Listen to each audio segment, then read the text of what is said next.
শাক কেইডালমানো বুটলিলোঁ দেই আৰু এয়া দেখাই দিয়া এইফালে মানিমুনি টেঙেচি আৰু নৰসিংহ কেইবাৰমান ছিঙি লৈছোঁ যিহেতু পেটৰ কাৰণে ভাল চাটনি খাম এতিয়া আৰু যিহেতু কালি হাঁহৰ মাংস আছে ভাত কেইটামান খাম তাৰ লগত এতিয়া ছিঙি লৈছোঁ দেই এইফালে আমাৰ ইয়াত এইবোৰ মানিমুনি টেঙেচি ভদাইলতা একদম কমি নাই আৰু লগতে নৰসিংহ এইফালে ৰেডি কৰি আনিলোঁ দেই এতিয়া এয়া ইয়াত আছে মানিমুনি টেঙেচি আৰু নৰসিংহ ভেদাইলতা নানিলোঁ বাৰু এইফালে চাটনি কৰি আনিলোঁ আৰু এয়া হাঁহৰ মাংস যিহেতু কালি মই খাবলৈ নাপালোঁ বিয়া ঘৰলৈ গুচি গ'লোঁ আৰু এতিয়া ধুনীয়াকৈ লৈ লৈছোঁ এতিয়া দিনৰ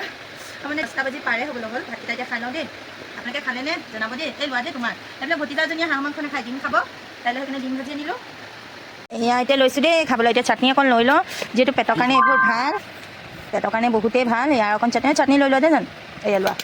তোমাকো অকণ দি দিওঁ খাই লোৱা মুস্কান চাটনি লাগেনে আৰু এতিয়া ভালকৈ খাই লওঁ কালি যিহেতু খাবলৈ নাপালোঁ এতিয়া খাই লওঁ আৰু কালি যিহেতু বিয়া ঘৰত খাচী চিকেন তাৰপিছত মুড়িকণ্টা ভাজি মাছ খোৱালে সেয়াও মই একদম ৰ'ব নোৱাৰিলোঁ খাচী বহুত ভাল পাওঁ পূৰা খাই ল'লোঁ একদম